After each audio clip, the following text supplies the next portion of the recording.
남들의 죽음을 넘어서 자신의 죽음마저 예측한 남자. 도박을 전문적으로 했으면 떼돈을 벌었을 형님. 위나라의 권세가 한 등량도 점을 봐달라 했던 인물. 바로 관로 형님입니다. 관로 형님은 평원 출신으로 자는 공명을 썼는데 이 형님은 겉모습이 볼품없었고 당당한 위풍도 없었으나 술과 음식을 먹으면서 농담을 잘했기 때문에 사람들이 대부분 좋아했다고 합니다.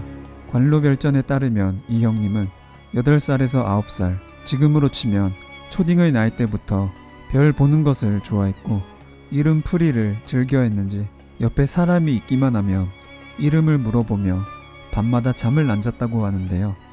부모님은 이러한 행동을 반대했지만 어렸을 때부터 스스로 실천한 조기 교육 때문이었는지 관로 형님은 생애 동안 믿기 힘든 여러 예측을 적중시켰고 이로 인해 유명세를 탔는지 많은 이들이 이 형님에게 점괘를 부탁했는데 어느 날 신도의 현령은 자신의 집에 있던 여자들이 번갈아가며 놀라 두려워하는 병을 앓기 시작하자 관로 형님에게 점을 봐달라고 했습니다.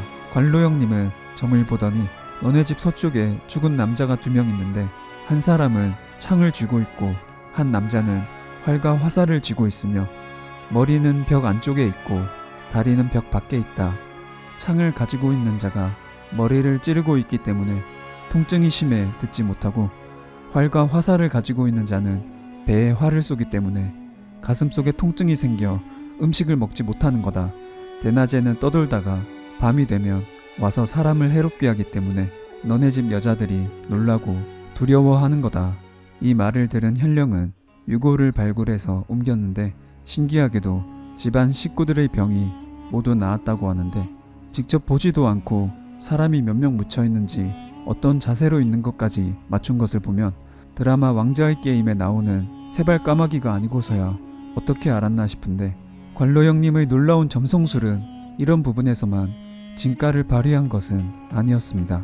청하의 왕경이라는 형님이 관직을 버리고 집에 돌아왔는데 관로 형님을 만나게 됩니다. 왕경은 최근 괴이하고 기분이 안 좋은 일이 있었다며 점을 쳐달라 했고 관로 형님은 괴를 뽑아보더니 왕경이 겪은 괴이한 일을 정확히 맞췄고 기란 징조다. 관직에 오를 것이고 곧 실현될 것이다 라고 말했다고 하는데요. 무슨 신기라도 있었는지 오래 지나지 않아 왕경은 강하태수로 임명되었다고 하네요.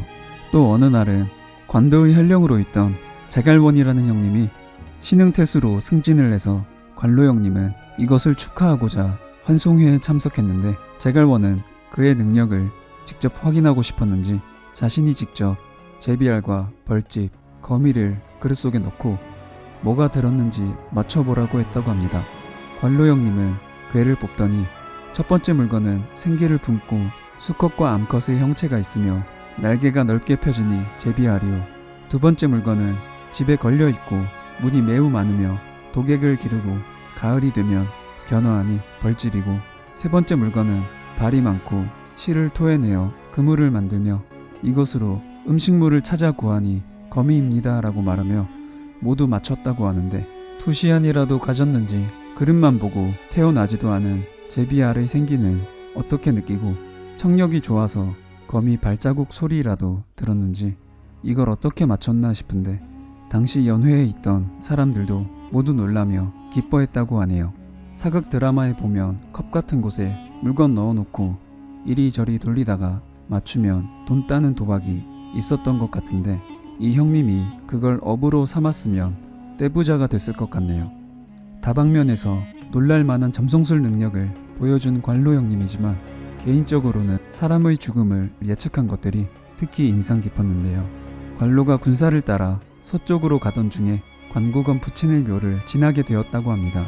그때 관로 형님은 나무에 기댄 채로 슬프게 노래하며 정신적으로 불쾌함을 보였다고 하는데요.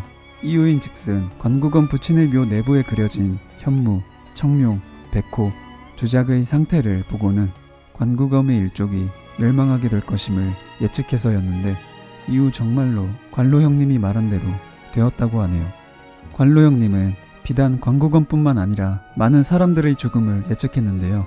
중이 제 머리를 못 깎는다 라는 말은 이 형님에게 해당되지 않는 것이었는지 놀라운 예측에서 자신조차도 비껴가지는 못했습니다. 정원 2년 관로 형님의 동생인 관신이 묻기를 대장군이 형을 중시하고 있는데 형은 부귀하게 될 것 같아 라고 묻자 관로는 나는 그러한 자질을 갖추고 있다는 것을 알고 하늘이 나에게 재주와 슬기를 준 것은 분명하지만 수명을 주지는 않았으니 아마 47세에서 48세면 딸이 시집가고 아들이 아내를 맞이하는 것을 보지 못하게 될 거야. 변하지 않는 운세가 있는데 피할 수 있는 방법이 없다. 나는 사람들에게 관상을 봐주었는데 꼭 맞게 죽은 사람이 100명을 넘었으며 대부분 틀리지 않았어.